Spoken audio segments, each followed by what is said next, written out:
This is Rock Leach with Social Fire. And family, I want to talk to you today as a man who's been in ministry for over 30 years. I've pastored, I've preached, I've evangelized, I've counseled. I've even seen good and bad, and, even the Lord, why did I sign up for this? All in church. I've seen a lot. And after all these years, there is one thing that I will never do again as a pastor. Not because it sounds deep, not because it's trendy, not because it'll go viral, but because it nearly wrecked me. And I'm telling you this today because it might save somebody else. It really might. Now, before your mind runs wild, no, I'm not talking about some scandal. I'm not talking about a moral failure, if you would. I'm not talking about any messy or tabloid ready issue, but I am talking about something that destroys more pastors, more leaders, more churches than any headline ever could. Some of y'all are ready for prophecy and blessings, but you're not ready for the honest truth about leadership. Today, you're going to get it straight. I'm not doing an intro or anything like that. I just want to talk to you from my heart.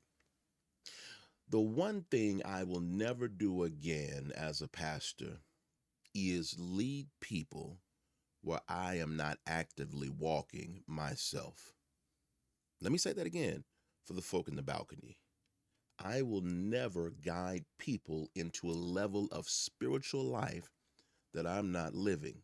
I will never preach something publicly that I ignore privately. I will never perform ministry while my personal walk is starving, because that right there almost took me out. There was a season, and I'm just being honest, where I was running on empty, preaching loud, praying soft, saying yes to every invitation, doing ministry with the tank flashing, low fuel, but pretending I was fine.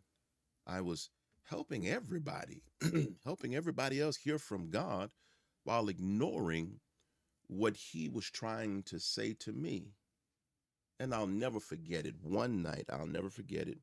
After pouring into absolutely everybody except myself, the Holy Spirit checked me. Not politely, not gently. He said, Rock, you're becoming what you preach against. Hmm. You're drifting. Come back to me before you fall. And that moment right there, it shook me to my core. It shook me to my core. Proverbs 16 and 18 says, Pride goes before destruction.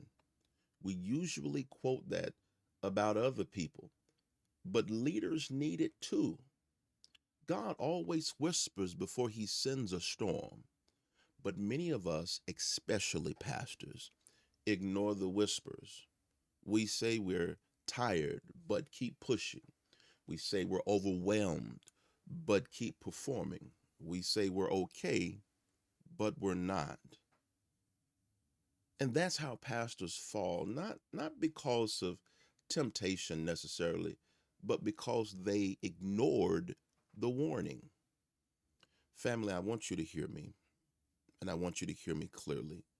I will never ignore the whisper again.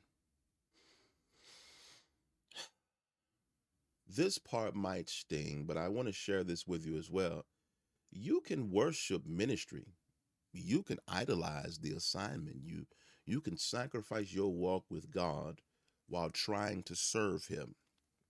Yes, that's actually a thing. Revelation 2 and 4 says, You have left your first love. I want y'all to know something. That actually wasn't written to unbelievers. That's to the church. I realized I was doing the work of God while walking away from God. I was reading my Bible to preach, not to live. I was praying to prepare, not to connect. That I was preparing, not connecting. And God said, if your ministry is stronger than your intimacy, you're in danger. You're in danger.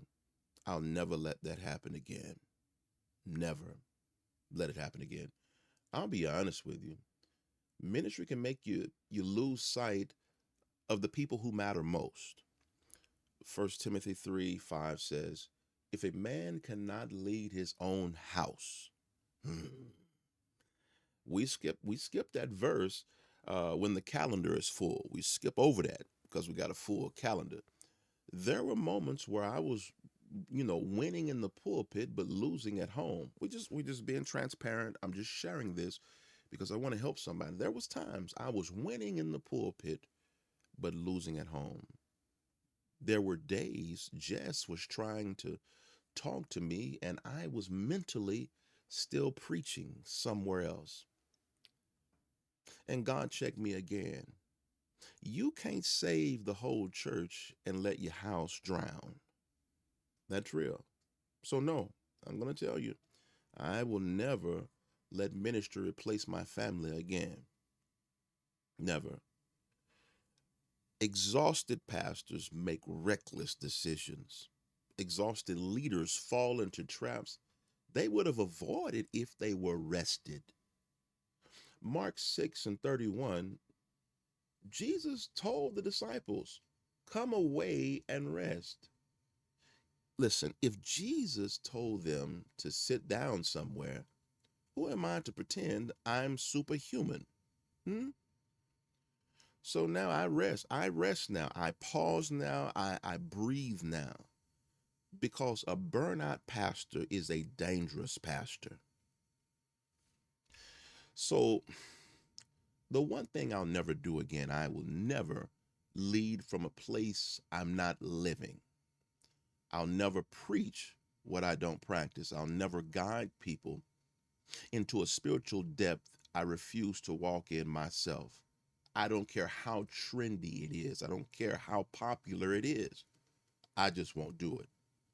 And ever since I made that decision, the peace is different. The clarity is different. The power is different. The fruit is different. God doesn't bless performance. He blesses alignment. I want you to hear me there. So let me ask you, I want to ask you something. What's the one thing you had to stop doing so you could grow spiritually? Now, I know this is being vulnerable and transparent, and I've been vulnerable, but I want you to drop that in the comments. Somebody might need to hear what God has taught you. And if this spoke to you, hit like. I want you to hit like. I want you to share it. I want you to make sure you're subscribed. Somebody out there is leading from empty, and this might save their calling. I love y'all. Stay on fire. Stay alive. Stay in his presence. This is Rock Leach. I want y'all to meet me in the comments. Let's go. Social fire, we don't play. Rock Leach bringing the heat all day.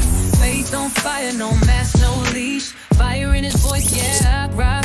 He the voice for the ones that the church forgot. He bring truth to the light, whether liked or not. Are you over 40 and ready to share your faith through content creation? Now is the time. I hit 5 million views last year using my video content script template, and I want to give it to you for free. It's valued at $2,000 because of its potential, but this season is about purpose, not profit. I believe in giving value, so this game-changing tool is yours at no cost. Click the link in the description or scan the QR code to get started. Let's take your content to the next level. Let's go.